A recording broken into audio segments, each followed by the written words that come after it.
Wherever your attention goes, your life follows. Your attention is the most valuable resource you own. Every minute of your life is shaped by where it goes. But in the digital age, attention is collapsing. We struggle to read for more than a few minutes. We flip through apps like we're running from boredom. Focus feels like a lost superpower. Is the problem us? Or has the world changed faster than our brains can evolve?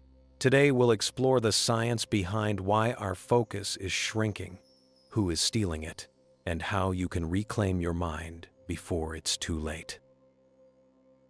For millions of years, the human brain evolved in a world of slow changes. Predators, shelter, food, relationships. You focused on one task: hunt, build, care, walk, watch the fire. Life demanded patience and long-term thinking. Then, suddenly, in the span of 20 years, everything changed. With smartphones, our world became always on. We're constantly interrupted by notifications. We're overloaded with information. The brain wasn't designed for infinite stimulation. It reacts to novelty like it's a survival threat. Every notification feels like this might be important. The result? We live in a permanent state of attention, scanning, searching for the next thing instead of staying with the current thing. We are Stone Age brains in a Silicon Age world. Tech companies don't sell apps. They sell your attention to advertisers. You are not the customer. You are the product.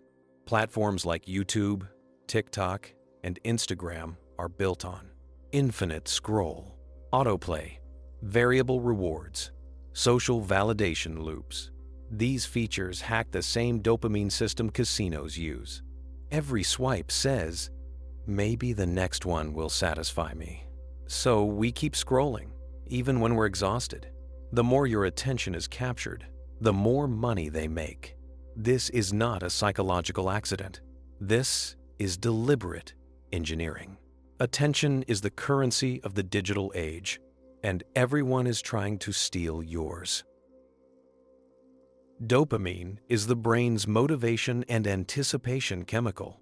It pushes you toward rewards. But here's the twist. Dopamine doesn't reward having something. It rewards seeking. Short-form videos, instant messages, likes. They create dopamine loops. Easy to start, hard to stop, never fully satisfying. Your brain learns. Long tasks equals painful. Short bursts equals pleasure. Over time, reading a book feels boring. Studying feels impossible. Deep conversations feel slow. Boredom feels intolerable. We're becoming addicted to stimulation, and addiction shrinks the brain's attention span. This is not weakness.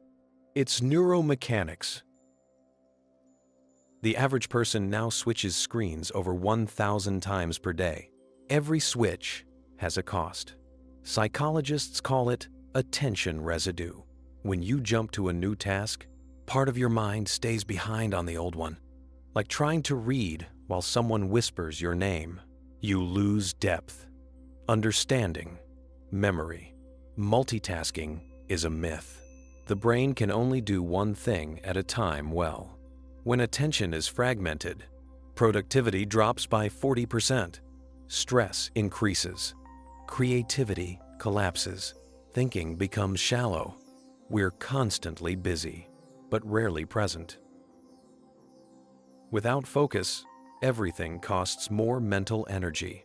Opening a document? Draining. Finishing an assignment? Exhausting. Even choosing what to watch becomes stressful.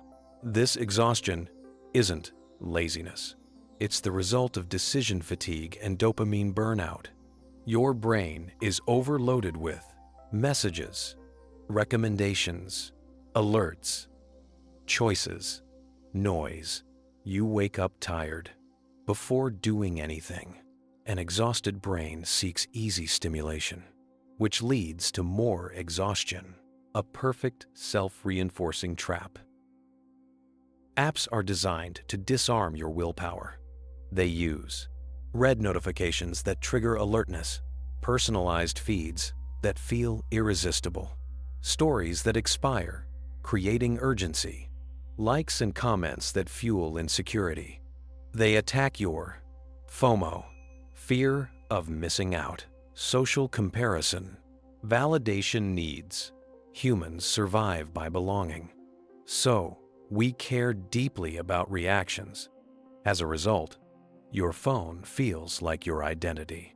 When every thought becomes shareable and every opinion becomes a performance, silence becomes uncomfortable, reflection becomes rare, attention becomes impossible. We are more connected than ever, yet people feel more lonely, less focused, more anxious about missing out. Social media doesn't show reality, it shows edited highlights. And the brain compares constantly. You feel behind. You feel inadequate. You seek quick relief on the very apps causing the pain. Connection becomes consumption. Attention becomes anxiety. Boredom is not a flaw. Boredom is the birthplace of creativity. Great ideas come when walking, showering, staring into space, doing nothing. But now, boredom lasts seconds before we grab a screen. The moment stillness arrives, we run from it. Yet stillness is where memory strengthens, emotions process, imagination grows, identity forms. When boredom dies, the mind becomes a reaction machine instead of a creative force. Deep focus creates mastery, meaning, progress, fulfillment. But deep work requires pain. The discomfort of staying with one thing. Tech trains us to escape that pain instantly. So, people feel directionless. They start many things, finish almost none. You can't build a life of substance with a mind that constantly runs away.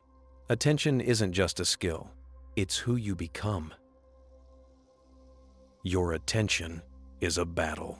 The war is not fair, but you can still win. 5 strategies backed by neuroscience. 1 screen rule. No second screen while watching or working. 30-minute deep focus sessions. Train attention like a muscle. Work 30 minutes, break 5. Increase gradually. Notification elimination. If it doesn't support your goals, disable it. Boredom training. Give your brain space to wander. Walk without headphones. Sit with silence. Environment design. Make distraction hard. Make focus easy. Your brain adapts to what you repeatedly do. Feed focus, focus grows. Feed impulsiveness. Impulsiveness grows. The digital age didn't steal our attention maliciously. It simply found profit in distraction. But now that we know, we face a choice. Will your attention be taken or chosen? Will your mind be a marketplace or a sanctuary? Focus is not outdated. It's a rebellion. It is what separates a passive consumer from a conscious human being. So, reclaim your mind. Guard your attention, because your attention is your life.